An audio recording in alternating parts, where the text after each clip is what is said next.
ప్రధానమంత్రి సహకారం కేంద్రం నిధులతో ఏజెన్సీలో రోడ్ల నిర్మాణం చేపట్టామని డిప్యూటీ సీఎం పవన్ కళ్యాణ్ తెలిపారు. పార్టీలు చూడకుండా అభివృద్ధి పనులు చేస్తున్నామని చెప్పారు. నిధులు ఉన్నప్పటికీ గత ప్రభుత్వం రోడ్లు వేయలేదని మండిపడ్డారు. ఏజెన్సీ ప్రాంతాల్లో ఇకపై డోలిమోతలు ఆగాలని చెప్పారు. వచ్చే ఎన్నికల్లో పాడేరు, అరకులో ఎన్డీఏ కూటమిని గెలిపించాలని కోరారు. పాడేరు పర్యటనలో భాగంగా నందిగరువులో గిరిజనులతో మన ఊరు మాటామంతి కార్యక్రమం నిర్వహించారు పవన్. ఈ సందర్భంగా గిరిజనుల సమస్యలను పవన్ కళ్యాణ్ తెలుసుకున్నారు.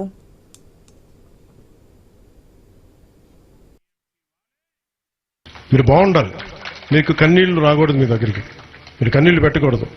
మేము ఉండి పని చేయడానికి ఉన్నాం. ఇక్కడ ప్రస్తుతం మీకు గిరిజన హక్కులకి భంగం వాటిల్లకుండా మీ హక్కుల్ని పెంపొందించేలాగే, మీ హక్కులు బలంగా ఉండేలాగే నేను మీ కష్టాలను అర్థం చేసుకునే వ్యక్తిని తప్ప మేము కూర్చోబెట్టి అటువైపు ముఖం తిప్పుకునే వ్యక్తిని కాదు. మీ కష్టాలు అర్థం చేసుకున్నాను కాబట్టి రాని ఎయ్యని రోడ్లు కూడా మీకు వేయగలిగాం. ఇంత పగడ్బందీగా డబ్బులు లేవన్నా కానీ ఎందుకు పంతం బట్టి చేయించామంటే.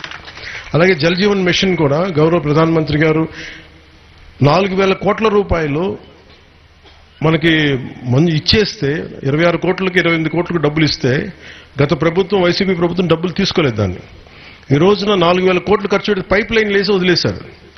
అదే మన ప్రభుత్వం రాగానే కూర్చోబెట్టి కనీసం మీరు చూస్తున్నారు, దాటిపొట్టును జేజేఎం ఇవి చూస్తున్నాం. ఇంటికి కనీసం 55 లీటర్ల నీళ్లు రావాలన్న ఆశయం దీనికి. ఇది మరింతగా ముందుకు తీసుకెళ్తాం.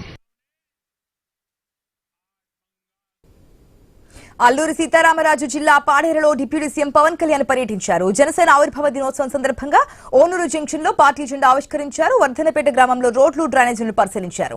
అనంతరం గ్రామస్తులతో మాట్లాడి వారి సమస్యలను అడిగి తెలుసుకున్నారు. గ్రామంలో మ్యాజిక్ డ్రైన్ల నిర్మాణానికి ఉన్న అవకాశాలను పరిశీలించాలని అధికారులకు సూచించారు. అనంతరం స్థానిక శివాలయాన్ని దర్శించుకుని ప్రత్యేక పూజలు నిర్వహించారు పవన్. గ్రామస్తుల వినతి మేరకు కమ్యూనిటీ హాల్ నిర్మాణానికి హామీ ఇచ్చారు. తర్వాత పాడేరు ఘాట్ రోడ్లోని శ్రీమోద కొండమ్మ అమ్మవారి పాదాలను దర్శించుకున్నారు పవన్ కళ్యాణ్. రెడ్ పూర్తి అప్డేట్స్ మా ప్రతినిధి రాజు ద్వారా తెలుసుకుందాం. రెడ్ రాజు, మనం చూసిన ఏదైతే జనసేన పార్టీ ఆవిర్భావ దినోత్సవం సందర్భంగా పవన్ కళ్యాణ్ అనేక కార్యక్రమాల్లో పాల్గొన్నట్టుగా తెలుస్తోంది. దీనికి సంబంధించినటువంటి డీటెయిల్స్ ఏంటి? ఆశ మొత్తానికి పవన్ కళ్యాణ్ పర్యటన విజయవంతమైంది. ఉదయం నుంచి కూడా ఇవాళ పార్టీ ఆవిర్భావ దినోత్సవం కావడంతో ఆయన ప్రత్యేకంగా సేవా కార్యక్రమాలు చేయమని రాష్ట్ర వ్యాప్తంగా పిలిపించినప్పుడు కూడా ఇవాళ ఆయన ప్రత్యేకంగా గిరిజనులతో మమేకమయ్యేందుకు ఉదయం నుంచి కూడా ఆ గిరిజనులతోనే కలిసి ఆయన అనేక కార్యక్రమాలు పాల్గొన్నారు. దేవాలయం సందర్శించడంతో పాటు పలు ప్రజా సమస్యలు తెచ్చుకోవడంతో పాటు అక్కడ ఉన్న కమ్యూనిటీ హాల్ అయిన ఇతర సమస్యలని అనేక సమస్యలు గిరిజనులు దృష్టికి తీసుకురావడం జరిగింది. ఇప్పటికే పవన్ కళ్యాణ్ అధికారం లేనప్పుడు కూడా ఈ ఏజెన్సీ ప్రాంతంలో పర్యటించినప్పుడు అనేక సమస్యలు ఆయన దృష్టికి తీసుకురావడం, ఆయన డిప్యూటీ సీఎం అయ్యాక ఆ సమస్యను పరిష్కరించేందుకు కృషి చేయడం జరిగింది. ఇవాళ మాట మంత్రి కార్యక్రమంలో భాగంగా భారీ ఎత్తున గిరిజనులు తరలొచ్చారు. ఆయనతో మమేకమయ్యారు.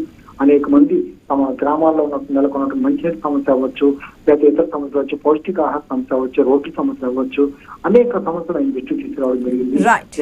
ఎంతవరకు అవకాశం ఉంది అంతవరకు పరిష్కరించేందుకు కూడా ఆయన మొత్తం హామీ ఇవ్వడం జరిగింది. ఏదైనా పవన్ కళ్యాణ్ పర్యటన పథకం వల్ల కూడా ఆనందం వ్యక్తం చేసే పరిస్థితి కనిపిస్తుంది. Right Raju, thanks for the update.